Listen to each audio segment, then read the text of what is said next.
Hi friends, welcome back. Mrs. McBride coming to you live from my kitchen table again. What we're going to do today is we're working on that second page of the review from college physics from last year, and hopefully you just watched the video where we talked about the 5 fundamental forces that we are dealing with.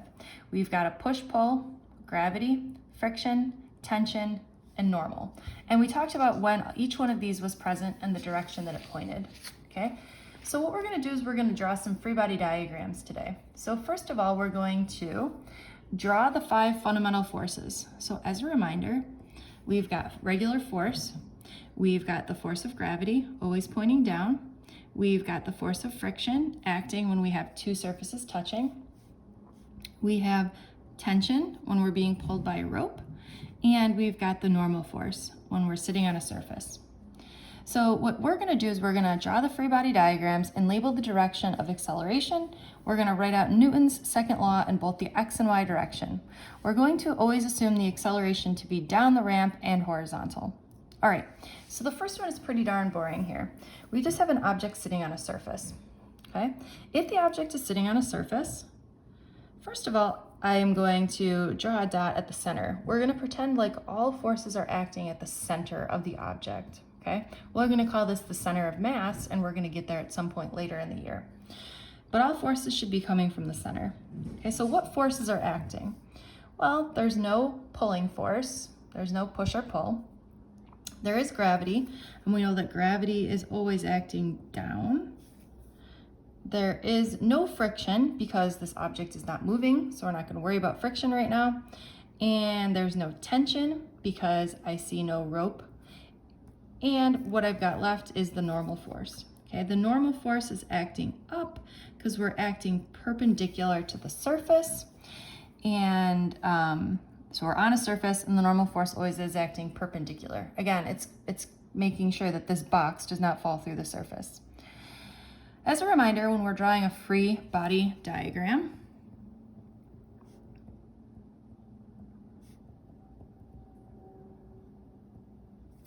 we're making a diagram that's free of the body. So we're taking this object and shrinking it down into a tiny little dot. So it's almost like we're getting rid of everything else and just rewriting the forces. Now maybe you're saying to yourself, this seems like a step that we just don't need, right? I see what forces are acting here. Well, this year in AP Physics C, we're going to be dealing with some really complicated situations. So I always think it's helpful to rewrite the free body diagram, especially in AP Physics C.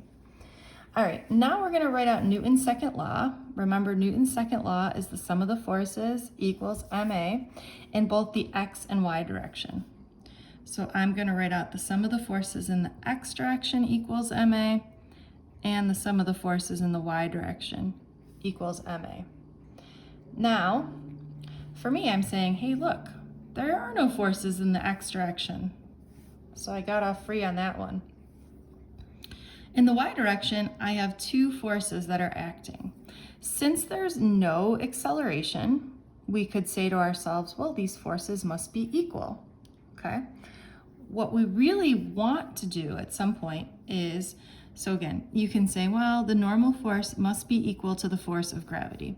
The really long way of getting there is saying, well, if we think about it, if this is the positive y direction and this is the negative y direction, the normal force acts in the positive direction and the force of gravity acts in the negative direction. So really what we're saying is we've got Fn minus Fg equals ma. Okay, now you ask yourself, is there acceleration?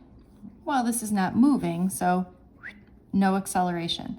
Or you'd get that Fn minus Fg equals 0, or you'd get that Fn equals Fg. Okay, now we know that there's no acceleration in the y direction, right? Because if there was acceleration in the y direction, this guy would be flying off the table or flying through the table, which we know that there isn't any. Okay, so 99.9% of the time, the sum of the forces in the y direction is 0, or we can assume that the forces in the y direction are balanced. Okay, but sometimes we will have acceleration in the y direction. All right, so moving on here. When we take a look at this guy, we should be saying to ourselves, okay, what forces are acting? Well, we've got this force. We've got the force of gravity. I'm just going through the list here. If this is moving, then we've got friction. No tension, no rope or angle. But since we're sitting on a surface, there is the normal force. Now let's draw a free body diagram. Okay, so we shrink it down.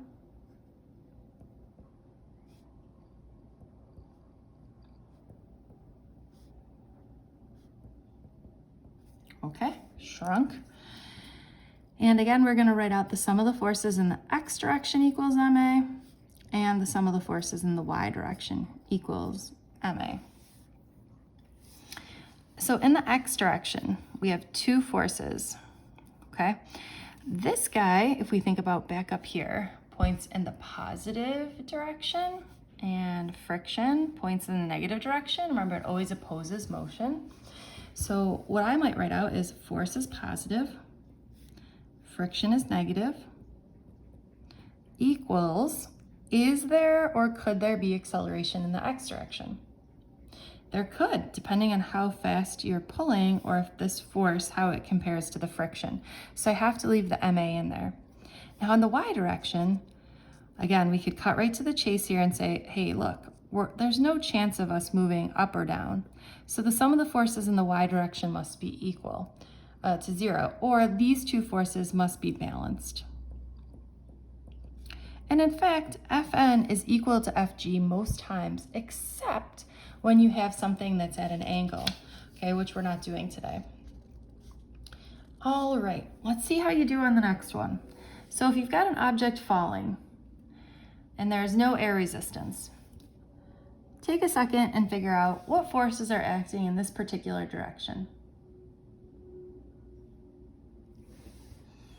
Hopefully you're saying that there's only one then, right? This is only gravity. This is a really boring free body diagram. And again, I'm gonna just say, well, I know that there's only one force acting in the y direction, and that, friends, is gravity. And we could be really crazy here and say, look, the acceleration that it's probably accelerating at is little g, and that's how we get that Fg is equal to mg. All right. Taking a look here at this guy. What forces are acting?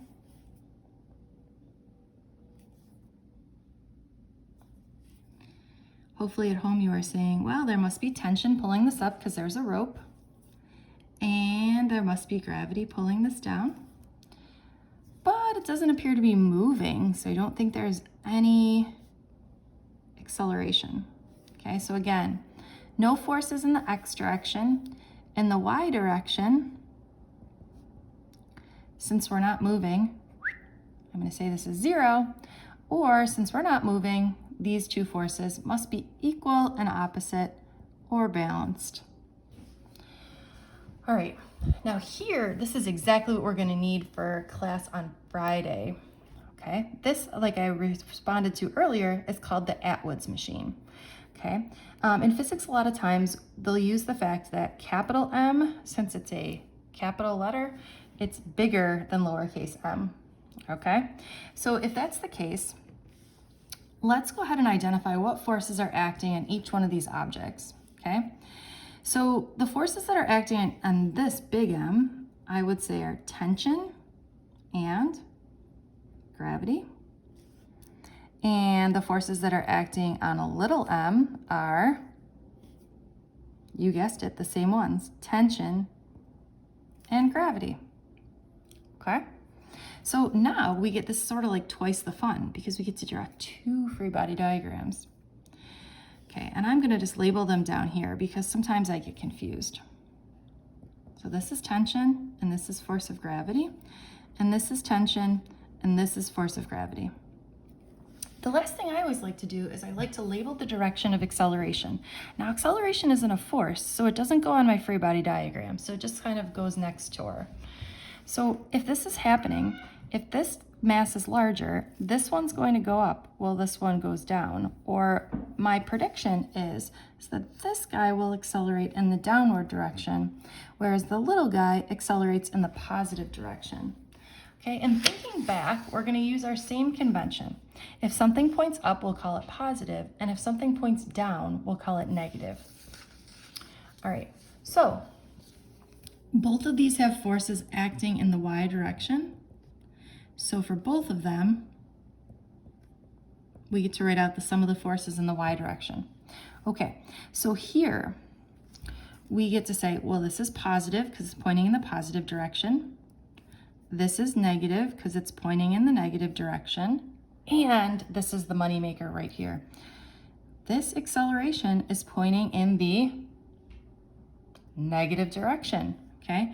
So this becomes negative ma. We're going to do a lot of work with that in class on Friday. All right, over here, T points in the positive direction. FG points in the negative y direction.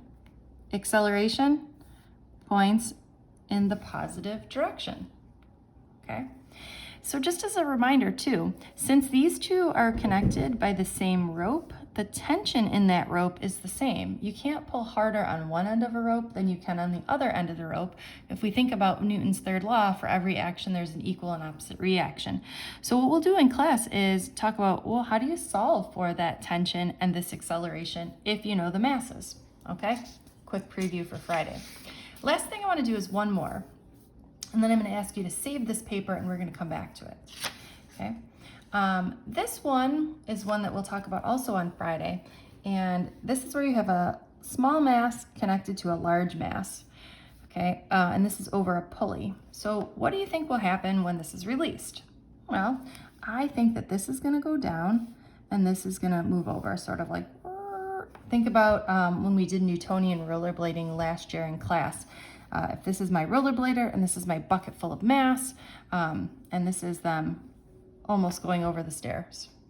No, not even close, not even close. Okay. We're also going to say that this is obviously a frictionless table. Do frictionless tables really exist? No, only in physics problems. Okay, so we're going to say that this is a frictionless table. And since this is a frictionless table, we have a couple of different forces that are acting. All right. So let's start here. On little m, what forces are acting? Well, there's a tension because it's being pulled by a string. Big M also has a tension, again, pointing in the direction of the string.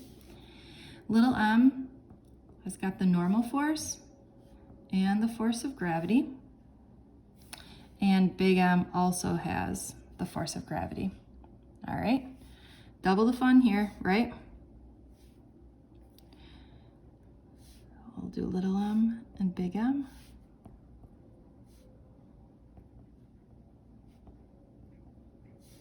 And we'll do tension and the force of gravity. Okay. I hope you're as excited as I am because we get to write out 1, 2, 3 equations. Yes. All right. Oh, and I wanted to label too. We think that this is accelerating in this direction.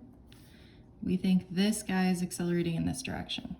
Okay. And again, not part of the free body diagram, just sort of on the side. All right. So let's look at little m first.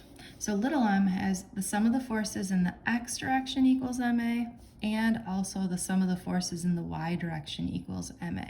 Okay, so in the x direction, there's only one force. So that makes this really easy, that just T equals ma. These are both pointing in the same direction, so they both are positive or they're both negative. I don't know why you'd make them both negative, that just means more work for you. Okay, then we know that the normal force and the force of gravity are always going to be equal or balanced if we're not having anything on an angle, which we don't, okay? And last but not least here, let's take a look at the sum of the forces in the y direction for this guy. We see that this is pointing in the positive y direction. This is pointing in the negative y direction. And our money maker here, this acceleration is pointing in the negative direction, so we get negative ma.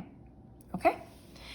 I'm gonna leave you there, and again, we'll come back and do the rest of the problems on this paper, just not today, and we'll get ready for Friday's class. Thanks, friends.